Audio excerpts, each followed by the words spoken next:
Le numérique, grand outil de l'information d'aujourd'hui et de demain. Grâce à cet outil, de plus en plus de monde ont accès à l'information, aussi bien dans les secteurs de la santé, des transports, de l'éducation et bien plus encore. Au Congo, malgré cette avancée remarquable, encore beaucoup de gens n'ont pas accès à cette technologie. Les coûts élevés, le manque d'infrastructures, de formation et d'outils sont des freins considérables à ce développement. La vision du chef de l'État est déclinée, elle est très simple. La marche vers le développement dit expressément ceci: arrimer le Congo au développement de l'économie numérique. Comment est-ce qu'on peut arrimer un pays à l'économie numérique si on n'a pas la base, l'infrastructure? Fort heureusement, nous avons la base, l'infrastructure. Mais avoir l'infrastructure ne suffit pas. Il faut que cette infrastructure, justement, puisse faciliter la vie des Congolais. Comment? En permettant à ce qu'il y ait ce qu'on appelle cette fracture numérique, que la majorité des Congolais puissent accéder à cette infrastructure, puissent être connectés à cette infrastructure. Cependant, les initiatives privées et de la société civile restent nécessaires au bon développement numérique. Ici, un collectif est né, Internet pour tous, collectif réunissant plusieurs acteurs privés visant à réduire la fracture numérique.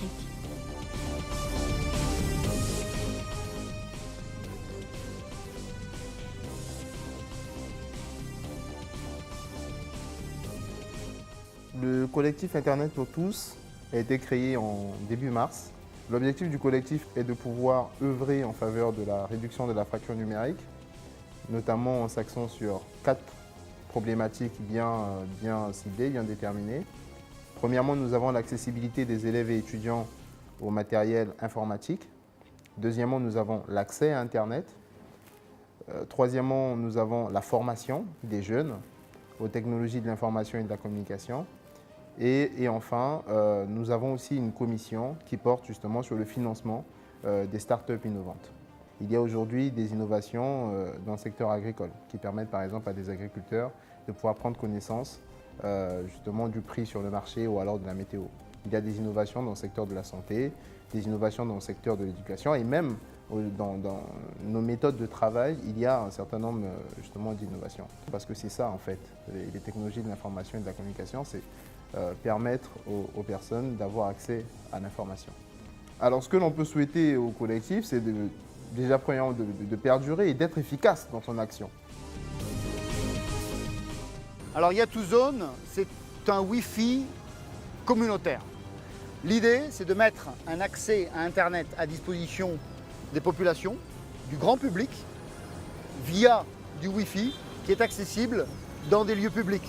Ça peut être des places, comme cette place, la place du Rotary, en face de Tract Afrique, à Pointe-Noire.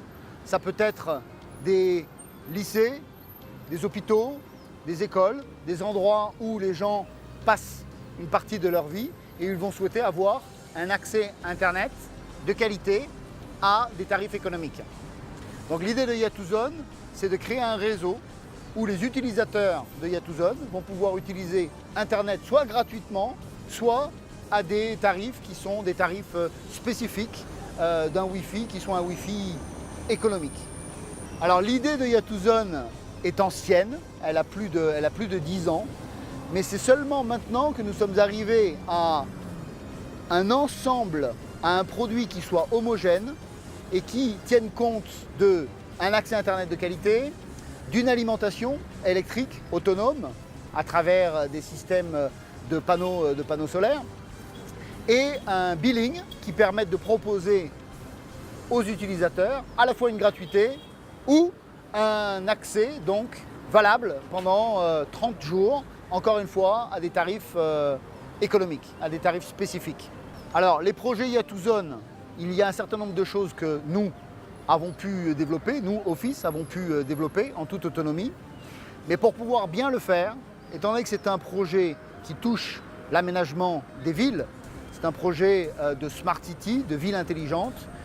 C'est quelque chose qui demande le soutien des mairies, des municipalités, le soutien du gouvernement, le soutien de l'État, sous la forme d'investissement, sous la forme de subventions, sous la forme de partenariats public-privé. Ça peut faire l'objet d'un véhicule tout à fait spécifique pour pouvoir réaliser des villes intelligentes en ce qui concerne l'accès à Internet à travers des réseaux Wi-Fi publics. Aujourd'hui, en Afrique, il y a des acteurs de l'industrie numérique. Je suis Loïc Makosso, associé gérant de la société de conseil Ariès Investissement, qui est une société de conseil spécialisée en montage et financement de projets. Concrètement, nous proposons à nos clients, essentiellement des PME, 3 types de prestations, à savoir conseil stratégique et financier, conseil en financement de projets et intelligence économique. Depuis 2009, VMK est au service de la nation.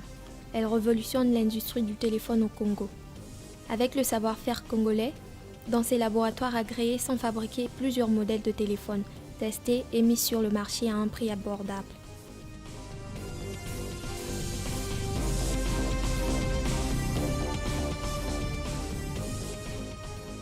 Je suis Madame Chris Brochek. Je suis directrice d'une agence de conseil en communication qui s'appelle Congo Web Agency et qui est basée à Pointe-Noire depuis 8 ans maintenant. Et parallèlement à ça, je suis aussi la présidente d'une association qui s'appelle l'AMID, justement l'association de Mpaka pour l'intégration et le développement. Mpaka étant un quartier défavorisé de la ville de Pointe-Noire dans lequel j'habite depuis déjà quelques années. J'œuvre particulièrement pour l'éthique, je suis l'une des premières femmes webmaster, je fais de la programmation, je coach, je connais le HTML, le CSS, le PHP, le XML, etc.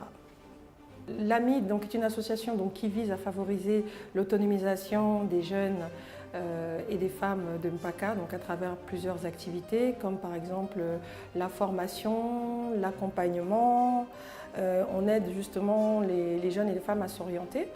Alors, le type d'activités que nous avons organisées, ce sont quoi? Ce sont des formations gratuites, des formations d'initiation à l'Internet, à la bureautique, des ateliers.